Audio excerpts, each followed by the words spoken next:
नमस्कार, मी ॲडव्होकेट अमोलराजे बांदल पाटील आणि आपण पाहता सह्याद्री दर्पण. पुन्हा एकदा सगळ्या प्रेक्षकांचं मनपूर्वक स्वागत. आणि हे स्वागत करत असताना गेली काही दिवस जो संपूर्ण प्रचार सुरू होता त्या प्रचाराच्या तोफा आता थंडावल्यात. मी बोलतोय तो वार एक गुरुवार आणि आता वाजलेत साधारणतः 5 वाजून गेलेले आहेत. रायगड जिल्हा परिषदसाठी ज्या काय जिल्हा परिषदच्या निवडणुका परवा होऊ घातलेल्या आहेत, पंचायत समितीच्या निवडणुका होऊ घातलेल्या आहेत, या झेडपी आणि पंचायत समितीच्या निवडणुकीचा प्रचार ज्या तोफा होत्या, हाय व्होल्टेज तोफा होत्या, सगळ्या त्या तोफा अखेर थंडावलेल्या आहेत. प्रचार पूर्णपणे थांबलेला आहे. आता उमेदवारांना जाहीररित्या प्रचार करता येणार नाही. जो काही प्रचाराच्या दरम्यान त्यांना जो काही सगळी मुभा होती ती मुभा त्यांना दिली होती, परंतु आता आयोगाच्या ज्या गाईडलाईन आहेत त्याच्यानुसार प्रचार पूर्णपणे थांबलेला आहे.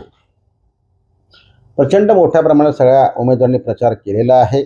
कुठला पक्ष त्याला अपवाद नाही आहे. शिवसेना असूया, भाजपा असूया, ठाकरे गट, राष्ट्रवादी काँग्रेस पक्ष, शेतकरी कामगार पक्ष, काँग्रेस, सगळ्यांनी आपापल्या उमेदवारांचा काय तो प्रचार करायचा केलेला आहे.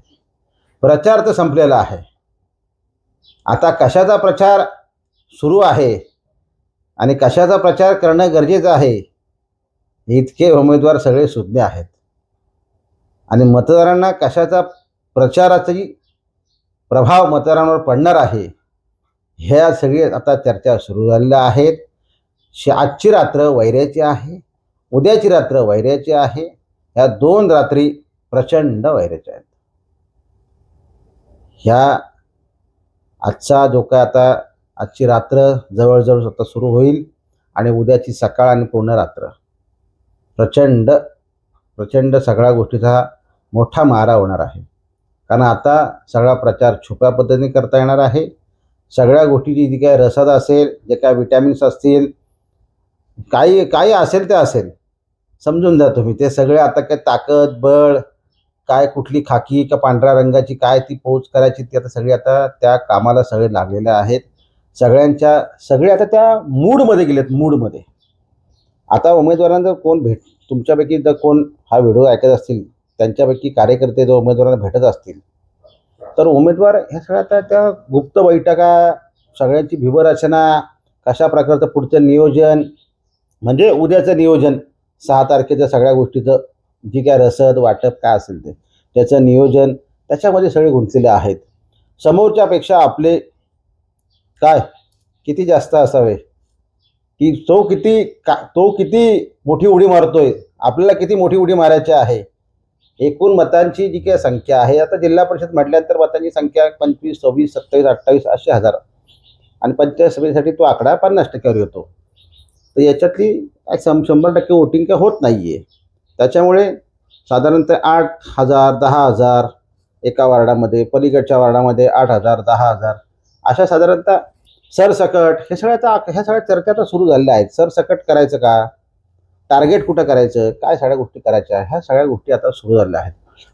प्रचंड जो काय चांगला प्रतिसाद उमेदवारांना जनतेकडून मतदारांकडून मिळत होता तो सगळा प्रचाराच्या तोफा थंडवलेला आहेत. उद्या मतपेट्या म्हणजे बॅलेट आता काय सगळ्या आपण ग्रामीण भाषेत त्याच भाषेत बोलतो की उद्या पेट्या येतील. म्हणजे मतपेट्या उद्या ज्या काय बूथ्स जे आहेत सगळे त्या बूथवर सकाळी त्यांच्या मतपेट्यांचं वाटप होईल आणि उद्या येतील. सगळी यंत्रणा आयोगाची उद्यापासून काम करेल आणि परवा म्हणजे शनिवारी सकाळी प्रत्यक्ष मतदानाला सुरुवात होईल. सायंकाळपर्यंत ही प्रक्रिया सुरू होईल. रविवारचा एक दिवस शांततेत जाईल आणि सोमवारी मात्र काय गुलाल फटाके उडतील. परंतु गेली काही जो धुरळा उडाला होता प्रचाराचा, गेली काही दिवस तो प्रचाराचा हाय व्होल्टेज आगे बढो येऊन कोण म्हणतो येणार नाही, आल्याशिवाय राहणार नाही, काय काय काय काय सगळ्या घोषणांनी सगळा ग्रामीण भाग दणाणून गेला होता. त्या रिक्षा काय फिरत होत्या, त्या व्हॅन काय फिरत होत्या, काही लोकांचे नातेवाईक काय फिरत होते, काय काय फोन बिन सगळ्या गोष्टी ज्या काय सुरू होत्या प्रचाराच्या दरम्यान ह्या सगळ्या आत्ता थांबलेल्या आहेत. आणि आता खऱ्या अर्थाने जो प्रचार सुरू झालेला आहे आणि कशाचा प्रचार केला पाहिजे, कशाचा प्रसार केला पाहिजे, काय दिलं पाहिजे, किती प्रमाणात दिलं पाहिजे, काय काय केलं पाहिजे, आता ह्या सगळ्या गोष्टीचं नियोजन सुरू आहे.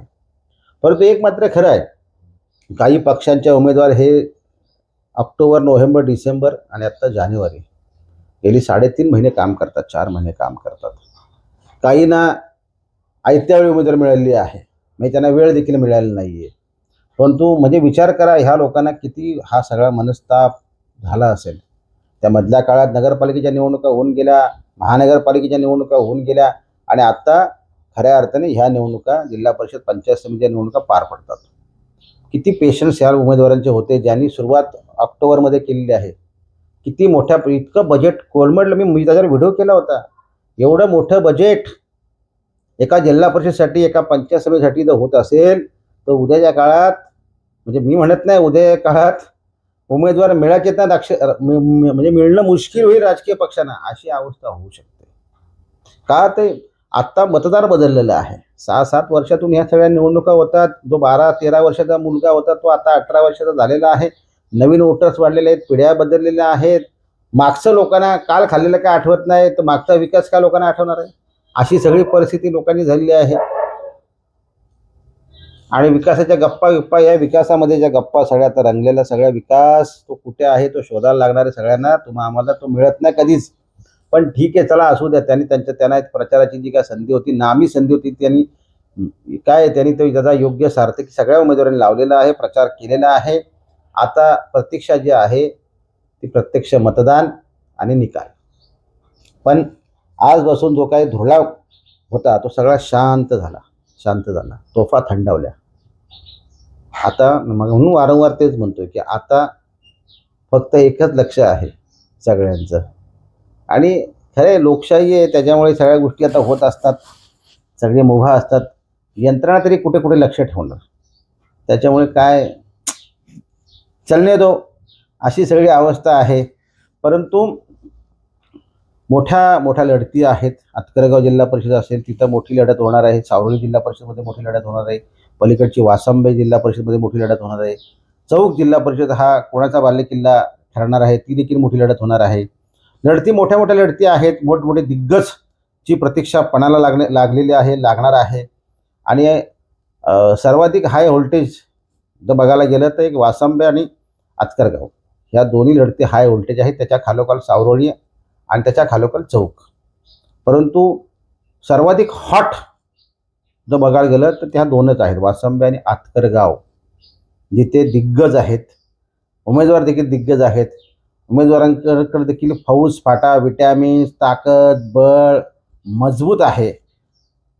म्हणजे ह्या सगळ्या गोष्टी जर तुम्ही काय गेले काही दिवस हॉटेल्स, बार, रेस्टॉरंट, त्याच्यानंतर चिकन, मटन ही दुकानं किंवा कॅटरर्स, त्याच्यानंतर ह्या सगळ्या गोष्टीचे इतक्या सगळ्या गोष्टीचा बाजार सगळा गेला, म्हणजे असा वरती आला होता. म्हणजे इथे भरपूर काही ह्याच्यावर खर्च झालेले आहेत. मोठमोठ्या रक्कमा ह्या गोष्टीवर खर्च झालेल्या आहेत, विशेषतः खाण्यापिण्यावर. आणि हा म्हणून म्हणला बजेट हा आता तो CR मध्ये गेला. CR मध्ये लाख हा विषय राहिलेला नाहीये. CR पुढच्या निवडणुका कोणी कशा प्रकारे लढायच्या पक्षाने देखील विचार करणं गरजेचं आहे. ते करणार नाही तो. आपण फार आपलं गोडगोड मार्ग माणूस बोलतो, पण ते काही विचार करणारे लोक नाही आहेत.